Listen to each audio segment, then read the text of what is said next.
Thank you, Alan. And thank you for this invitation. It's very kind. Thank you to Lynn Lynn Nazawa for shepherding me around and for logistics. And thank you to all of you for coming out on such a night. So a little background about the talk. I started thinking about toleration in 2002 when I started teaching a course on religious diversity and moral disagreement.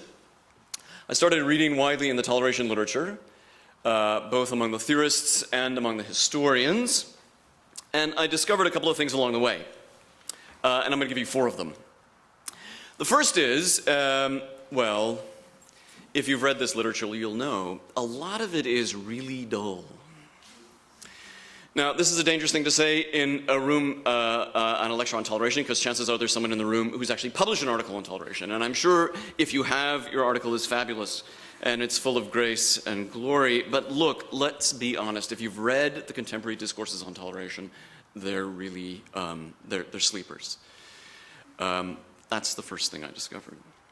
The second is, it gets interesting when you kind of scratch below the surface a bit, look around, kind of read for emotional feel, and what you get is resentment. Here's a Google test. Google the word toleration. Click on all the sites on the first 3 pages. About 2/3 of them will be about how toleration is wonderful, how there's not enough of it, how we need more, so on and so forth. About 1/3 of them are about how, in fact, toleration is a really bad idea, that it's a vice, that it corrupts your soul, that it's something you should avoid. And if you kind of read the history of toleration from present to ancient times, in fact, you find this theme recurring over and over again. You have friends of toleration, friends of tolerance, they count it a virtue, and then you have its foes. In fact, it's not a virtue, it's a vice. Third thing I found is that the theorists, for the most part, are lagging behind the historians. You're going to get a historian who is a theorist who is an historian after me, in Hawkinson. He's one of the few. What the historians tell us, or what the theorists assume, is that toleration is largely a modern affair. Right? It's a virtue and a practice that emerged after the wars of religion that followed the Protestant Reformation. So talk of tolerance prior to the 16th century, prior to the 17th century really, just doesn't exist, at least in the minds of the theorists. If you read the historians, and there's lots of very interesting history being done on toleration, you find it everywhere. You find it in the Middle Ages, you find it in the late Roman period, you find it among the Church Fathers, all that discourse about, that you find in the Church Fathers about apologetics, right? Oh, you Romans, don't throw us to the lions. This isn't in many ways a discourse about toleration. In other words, tolerate our difference. So the theorists really haven't caught up with the historians. That's the third thing. The fourth thing is that almost no one talks about tolerance as a virtue. By that I mean, and I mean something specific, a virtue annexed to justice, such that enduring the objectionable difference of another, enduring their difference patiently, might be something that you owe them, that they are due, and that if you have this virtue tolerance, you are habitually disposed to render that due. No one speaks in these terms. Actually, one person I found, Lactantius, tutor of Constantine, believe it or not. So, after kind of reading around this literature, I decided to write a book. And in this book, I offer a perfectionist account of tolerance, basically an account of tolerance as a virtue. There are various benefits, I think, that accrue to thinking about tolerance in this way. First, it's easier to account for the psychological dynamics of resentment, the resentment that I think you find toward tolerance pretty much everywhere and always, hidden in the corners, just below the surface. And my remarks this evening will put this benefit, this psychological dynamic of tolerance on display, such that we can perhaps understand some of the resentment that attaches to it. Now, attention to psychological dynamics will not provide an exhaustive account of the resentment that attaches to tolerance. Resentment also comes as a consequence of the standard historical tale we tell about tolerance, a tale that makes tolerance a modern enterprise, and thus subject to all of the anxieties and discontents that attach to modernity. Right? All you have to do is read around in the philosophical literature, particularly the philosophical literature that comes off the continent, that is in the German tradition, and you see all sorts of anxiety and discontent about modernity. Right? Well, if tolerance is regarded as a modern thing, then chances are resentment toward tolerance is going to come packaged with anxiety and discontent with modernity. But notice, if it's right to say that tolerance is a virtue, and if it's right, as I argue in the second chapter of this book, to say that it's a natural virtue, and by that I mean it comes packaged with our humanity, just like justice or courage. I won't talk about that claim. We can talk about that claim in question and answer if you'd like. But if tolerance is a virtue, and if it's a natural virtue, that is to say, if it comes packaged with our humanity, and if, as a result, it shows up in times and places that are not modern, as it does, this is what the historians tell us, then it's not exactly clear that one can include resentment toward tolerance in one's discontent with modernity. Think about tolerance as a virtue. Note that it exists in other times and places. And this tight packaging, modernity and tolerance, is going to be loosened up. And thus the resentment that attaches to modernity can't spill over on toleration. Combine this rewritten tale of toleration's historiography with the psychological portrait that comes as toleration is accounted among the virtues, and what emerges is a working account of resentment toward tolerance. This is what I try to provide in this book. Lastly, thinking about toleration as a virtue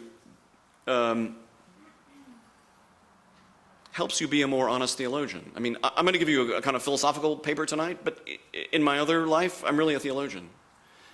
And there's a sense in which resentment toward tolerance has spilled over into the churches.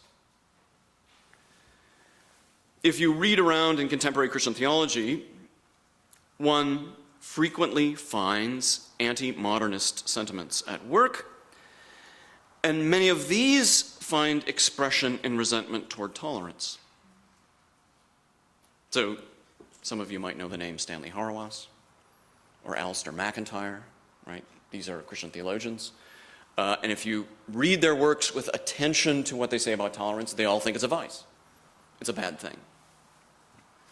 This is sad and bizarre, it seems to me, when I have my theological hat on. If you read the New Testament's epistles, if you read Paul in particular, but also 1st and 2nd Peter, forbearance, bearing the burdens of others, is the principal moral consequence of the gospel. Full stop. According to St. Paul, Paul's gospel can be summed up very, very simply. God struck this deal with Israel, right? The covenant on Sinai. And what's the Old Testament story of Israel? God strikes up this deal with Israel, and then Israel screws up, right? They're always screwing up. And then what does God do? Well, sometimes he punishes them. Sometimes he sends them to Babylon, right? Sometimes he sends prophets. But more often than not, he forbears. Paul's gospel is, now God is going to cut the Gentiles in on this deal. He's going to strike a covenant with you, not through the law, but through the death and resurrection of Jesus. And as a result, God will now forbear your sins. You must so too endure each other. So read the close of the letter to Romans. Read the remarks in Galatians. It's all about enduring difference. It's all about enduring difference. And yet the resentment toward tolerance that finds expression in modern theology has cut the churches off from that inheritance. So the other thing I'm trying to do in this book, this is the tolerance and forbearance part, the natural and supernatural part, is to think about tolerance in such a way that will enable the churches to reclaim this very ancient inheritance. This evening's talk is a portion of a larger chapter on the philosophical sources of resentment toward tolerance, mostly philosophical sources. What I'm interested in is in philosophical complicity in the discourse of resentment toward tolerance.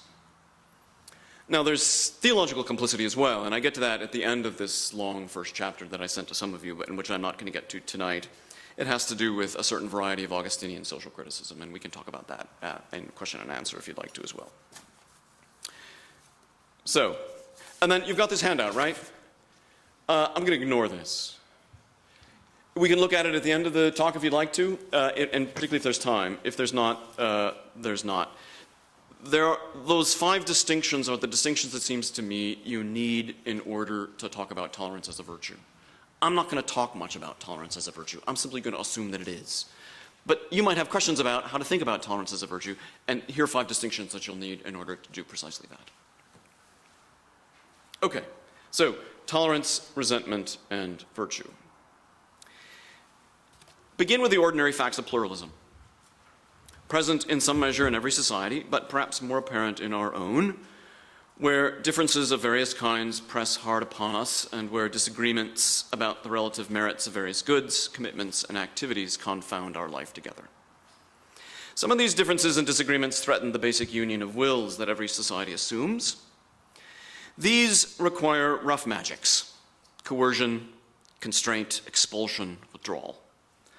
Others are less threatening to that union, and it is to these that the tolerant respond well, typically with the patient endurance that distinguishes acts of toleration, and always with an eye on the society that might be shared with those they endure.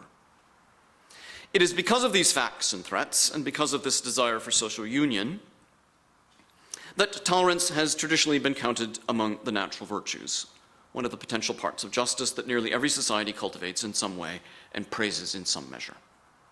Of course, as virtue and practice, tolerance is not the only solution to the problems of association posed by the diversity of goods and loves, nor should it be. At the same time, not every difference or dispute can be regulated by law or suppressed with coercion, and thus, in most times and places, peaceful coexistence is secured, at least in part, by cultivating the habits, attitudes, and practices of the tolerant. In this, at least, ancients and moderns agree. Cicero notes that a just man's piety will encourage him to shun coercion and endure dissent in religious affairs, for the gods love purity of mind above all. While Jerry Schneemann insists that John Rawls's theory of justice, in both its metaphysical and in its political variants, is best regarded as a modern liberal democratic view of toleration. No matter how they are situated in time or place, the tolerant act justly, and the just act tolerantly. They give what is due to those from whom they are divided by disagreement and dissent, and in their paradigmatic act, what they give is a willingness to bear the burdens of these disagreements and to suffer with these dissenters for the sake of the common life they share. This much, I assume, is plain. Problems of association, of peaceful coexistence among individuals and groups are constant and unavoidable, and thus so too is the appeal to tolerance. Still, those problems and that appeal do acquire a certain urgency from time to time, and we appear to live in one of those times. The reasons are many, but 2 stand out. The first regards the immediacy of difference, the everyday encounter with otherness that has never been so widely experienced. Almost everywhere, globalization has made difference that was once distant, now proximate. At the same time, the liberal variety of tolerance offered in response to these circumstances comes packaged with certain deficits, difficulties, and threats that challenge its friends and provoke its foes. It's no wonder then that ours is a heyday of discourse and dispute about tolerance. It's no wonder that you're having this conference about tolerance. It has happened before. There have been other such heydays, other periods when peaceful coexistence was difficult to muster, and when the appeal to tolerance was in dispute. In the earliest Christian churches, as I mentioned, in the late Roman Empire, in early modern Europe, and no doubt in other times and places. In each instance, debate abounds, and not simply about the variety of tolerance that might address this or that particular problem of association, but also about the merit of tolerance itself. For every Lactantius defending its intrinsic goodness and happy consequences, and Lactantius, for those of you who don't know, he wrote a treatise called The Divine Institutes. Early 4th century, Latin, North African, the court theologian for Constantine. So he's often disregarded by Christian theologians as kind of a toady for empire. In fact, he's much more interesting than that. And Book 5 of his Divine Institutes, in fact, gives one, as I said, probably the only account I can find of, at least in the West, of tolerance as a full-blown virtue. For every lactantius defending its intrinsic goodness and happy consequences, there is usually a Porphyry decrying its vice. There is a debate basically between Lactantius and Porphyry. Porphyry, the Neoplatonist, on the merits of tolerating Christian dissenters, basically Christians who were unwilling to make sacrifices to the gods of Rome. For every Locke, there is an Asherton to confront and a Prost to debate, basically Protestant conservatives. One Protestant, one Anglican conservative, opposing Locke's appeal to toleration in the late 17th century. In our time and place, the pattern is reproduced. Liberal tolerance is proposed as one solution to the problems of association that we confront, and straight away, critics emerge. Highbrow and low, left and right, all denouncing the false promise and counterfeit virtue of tolerance itself. Again, if you do that Google search that I recommended, it's really interesting. Some of the critics of tolerance are professors at prestigious universities, right? Wendy Brown in the politics department at Berkeley. Some of them are kind of lowbrow culture war evangelicals, right? James Dobson's son, James Dobson of Focus on the Family, he's got a son who's kind of like one of these biker evangelicals. You know, he's got the shaved head and the tattoos and the piercings and so on. And he's written a book on why tolerance is a really bad idea.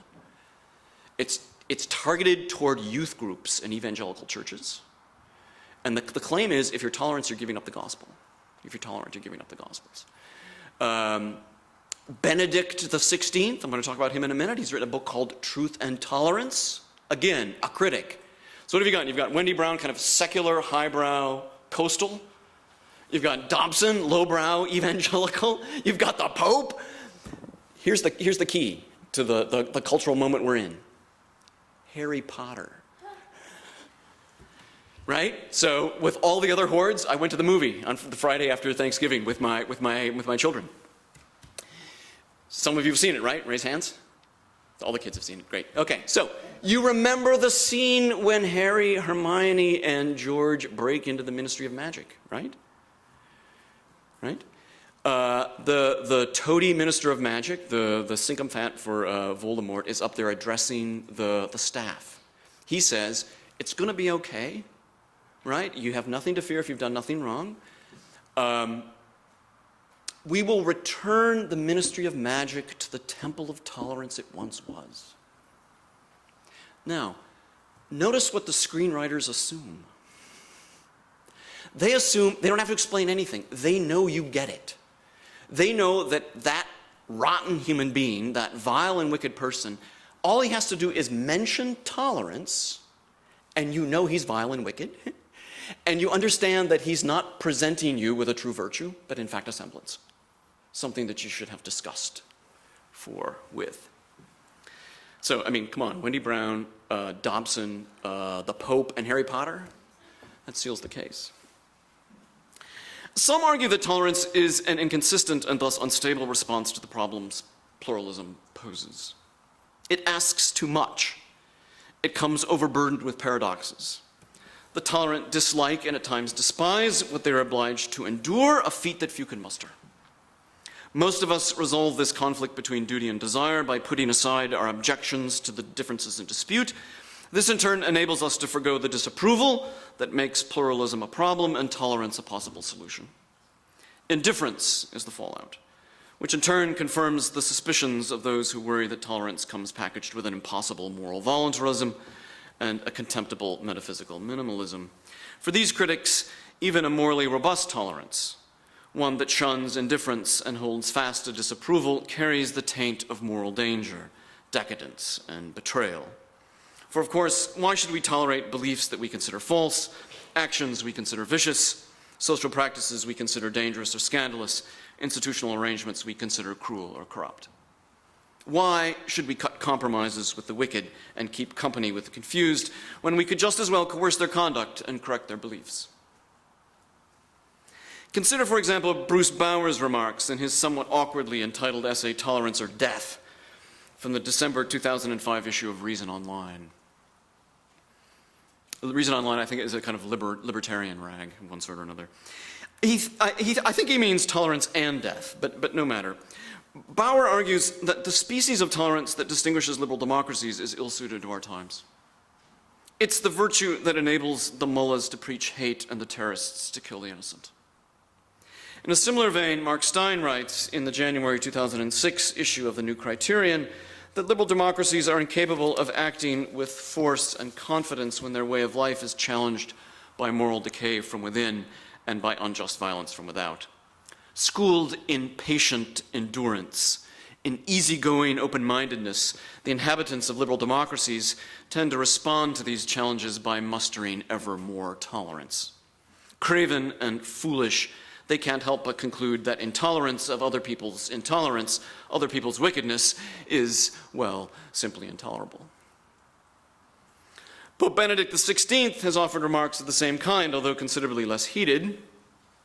While still Joseph Cardinal Ratzinger, he argued that, quote, the fundamental problem of our time is the question of truth and toleration.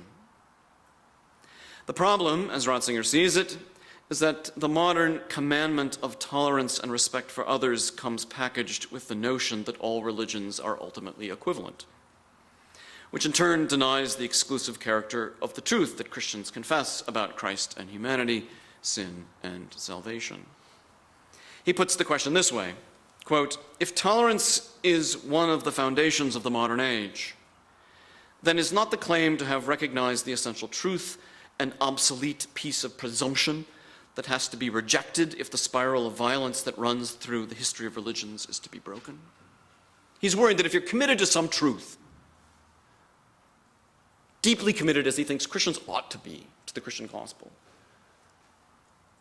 then you can't be tolerant. You have no business being tolerant because there are things that you simply can't accept. And that if you're schooled in tolerance, basically you have to deny your faith. The Christian, he insists, must resist this ideology of equality, this false account of truth and freedom, this all-inclusive tolerance. Others, typically on the left, the political left, offer criticisms from the perspective not of the person who tolerates and of the moral compromises they must make, but of the tolerated. By their lights, that is to say these critics, by their lights, the problem with tolerance is not that it's unstable, that it dissolves into relativistic indifference. Rather, the problem is that it begins with judgment and it ends in condescension. I can't tolerate you unless I find something objectionable about you. Well, why am I objecting in the first place? Say the critics on the left. For these critics, tolerance is a morally inadequate response to the problems posed by the plurality of lives and commitments, precisely because it assumes unjustifiable inequalities of moral authority and political power. Some disapprove and forbear, others are judged and tolerated. According to these critics, societies like ours must move beyond judgment and tolerance to recognition and acceptance. I can't tell you how many talks I've gone to about tolerance where that's the punchline. We gotta dump toleration, right? It's condescending. We have to accept differences. Even the friends of tolerance provide nothing more than weak praise. Its attitudes and practices are useful, they say, perhaps even indispensable for coping with disagreements and differences both large and small, and yet praise rarely proceeds beyond this instrumental accounting. Tolerance is good because it helps us get along in spite of our differences, which is to say, in effect, that if we could get along without it, we would. Tepid endorsement, indeed. Notice the common logic of these quite different criticisms. Tolerance is too difficult to muster, too condescending. Tolerance is complicit in the worst vices of liberal societies. Tolerance encourages a passive-aggressive politics, a gentle and self-deceived paternalism that in fact betrays our commitment to the equal dignity of all. Tolerance must be overcome. The conditions that demand its exercise must be escaped. Pick any complaint. Any will do. All begin with disdain for the world we inhabit.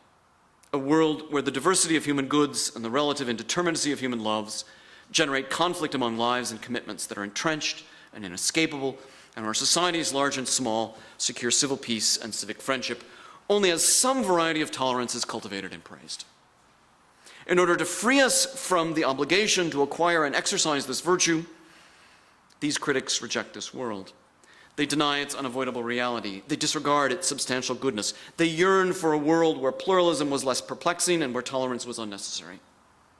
Some long for a world to come, some starry future where difference will not threaten nor disagreement divide, and where equal standing and shared first principles will generate mutual respect, acceptance, and appreciation.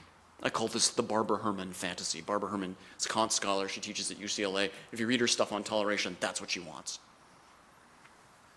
Others yearn for a fanciful past, where pluralism was not so pressing and where the challenges of peaceful coexistence were not met with a remedy so unheroic and unambitious, so overburdened with ambivalence and moral compromise, so content with disagreement, sorrow. I call this, this is the voice of conservative Catholics and evangelicals. This is Alistair McIntyre, right? A longing for a past not overburdened with disagreement and conflict, a past that would not need tolerance as a remedy. And note, these latter wistful yearnings are encouraged by the standard history of tolerance. On this account, tolerance is a modern affair, a moral innovation that emerged as idea and activity in the wake of the wars of religion that followed the Protestant Reformation, excuse me, and that came to be counted among the virtues only as religion became relatively private, the public square relatively secular, and associations of all kinds relatively voluntary. For those who accept this account, and most do, tolerance is so closely bound to liberal society and to a certain image of secular modernity that judgments and attitudes toward one portion of the package typically redound on the other. For friends of liberal society, this tight packaging has been self-congratulatory. It allows them to consider tolerance their own, a virtue that distinguishes their moral life from all others. At the same time, it gives the foes of liberal society and secular modernity another reason for discontent with tolerance, and, tit for tat, the resentment that so many feel for tolerance confirms their complaints with liberal modernity. Whether in our day or in some other, the reasons that provoke these criticisms are not immediately apparent. Resentment is everywhere. It's not exactly clear what explains it. One is tempted to offer an easy explanation. Tolerance deserves our complaints. It ought to be resented. Why? Because it asks us to do or endure what we would rather not. Few of us want to tolerate what we find objectionable, or to be tolerated by those with whom we share our life. The tolerant do not want to restrain their outrage, and the tolerated would prefer to be accepted. The first act with regret, and the second receive what is given with little gratitude. Both would prefer to live in a world where tolerant attitudes and practices were unnecessary. I mean, some of you are married. I've been married 28 years. It's a long time. If you've been married 28 years, you've learned how to tolerate certain parts, certain aspects of your spouse's life and character. And they've learned how to tolerate certain aspects and parts of your life. It's very unheroic and it's very unpleasant in many ways, right? If I would say to my wife, I don't like that, but I'll tolerate it. She would say, thanks, you jerk, right? There's a sense in which that's our attitude toward tolerance. And insofar as that's the case, it's no surprise that tolerance is resented. Its status among the virtues doubted. I'm not happy with that explanation. I think it's part right, but I don't think it gets really at what matters. If it were right, we would expect other virtues to be resented for roughly the same reasons. And of course, for the most part, they're not. At times, we don't want to be treated justly or to act among the just, and yet this aversion hardly yields global complaint with justice. Indeed, apart from the tyrannically vicious and the philosophically unhinged, we rarely hear unqualified resentment toward the virtue or for the happiness it promises. Specific judgments about the just and the unjust are often resented, as is the authority those judgments sometimes have over other considerations, but rarely do these resentments touch justice itself. Or rather, discontent with this or that collection of authoritative judgments about the just and the unjust is rarely expressed in across-the-board complaint with justice. Not so with tolerance. Of course, one suspects that the critics of tolerance exaggerate, that their complaints in fact regard specific judgments about the tolerable and the intolerable, not about tolerance itself. And yet something about the virtue enables them to couch their discontent in comprehensive terms. What I'm going to do in the time that remains is to try to offer an explanation for why that's so. Why is it that discontent with certain judgments about the tolerable and the intolerable can be expressed as global complaint with tolerance itself. Consider then the following opportunities to exercise neighborly tolerance. An adult bookstore opens on your street, across from the public library and 2 blocks down from the post office. Or suppose you live in Louisiana and your neighbor opens the Feathered Warrior Gamecock Club in an outbuilding that sits in his back pasture. Twice a month, people come from all over to place bets on roosters who peck and claw until one is dead and one is nearly dead. Or perhaps you live in South Florida and a Sanitarian priest moves in next door. He and his wife raise chickens, pigeons, and goats, not for the consumption or companionship, but for ritual sacrifice, for the care and feeding of the Oshiras, the gods of this world. Or finally, imagine you live in rural Oklahoma, down the street from a Native American church where your fellow citizens routinely ingest peyote in sacred ceremony. In each instance, it seems we have an opportunity to exercise the attitudes and practice of tolerance, or if not these, at least periodic acts of toleration. The activities in question, selling pornography, gambling, cockfighting, sacrificing animals, using hallucinogens, are considered by many to be objectionable, and as such may well generate problems of peaceful coexistence in the neighborhood.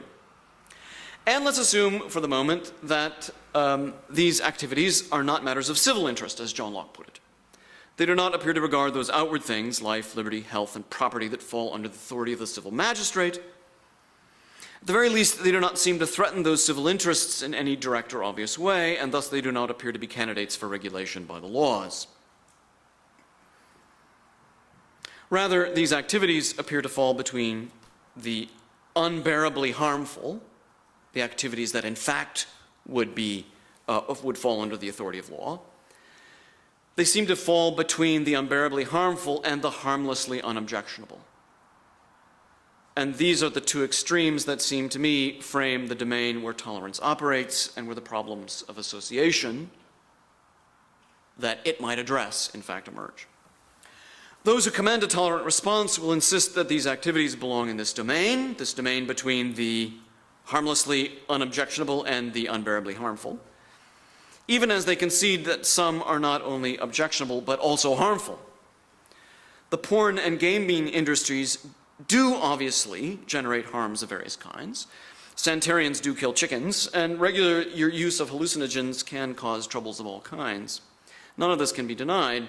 Yet those who encourage tolerance of these activities conclude that enforcing a legal ban on them would, in some respects, make things worse. Criminalized activities tend to generate criminals, and this is best avoided, particularly when there are less coercive means of changing objectionable behaviors, shaming, public protest, and so on. Still, George Flesher speaks for many when he wonders whether this can be done, whether these activities can be both regarded in this way and tolerated nevertheless. By his lights, the psychological dynamics of tolerance and the slim history of its exercise should lead us to think otherwise. Those who at first muster some measure of tolerance in attitude or practice will most likely surrender to this dynamic and follow this history. They will either abandon their objections to what they at first found objectionable and muster some other attitude, perhaps indifference, perhaps acceptance, or they will take the opposite course and magnify their complaints. They will no longer consider the difference in question objectionable yet tolerable, but intolerably harmful and thus subject to the coercive force of law. Why is this the likely progression of one's initial response to objectionable difference? Because tolerance is, according to Fletcher, and Fletcher, if you don't know, he teaches jurisprudence at Columbia Law School. He's a law professor. Tolerance is, according to Fletcher, inherently unstable. At its core lies a psychological conflict that the initially tolerant soon find intolerable, insufferable. They must endure what they dislike and, all things being equal, would prefer to eliminate. Their objections quite naturally generate an impulse to intervene and regulate the lives of others. At the same time, reasons of some sort convince them to restrain that impulse and suffer what they would rather not confront.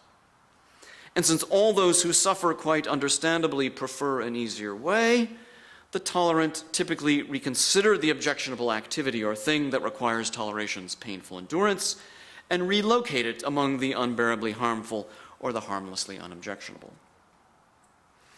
Recent history seems to confirm Fletcher's hunch that tolerance is an unlikely and unstable solution to the problems of association posed by objectionable difference.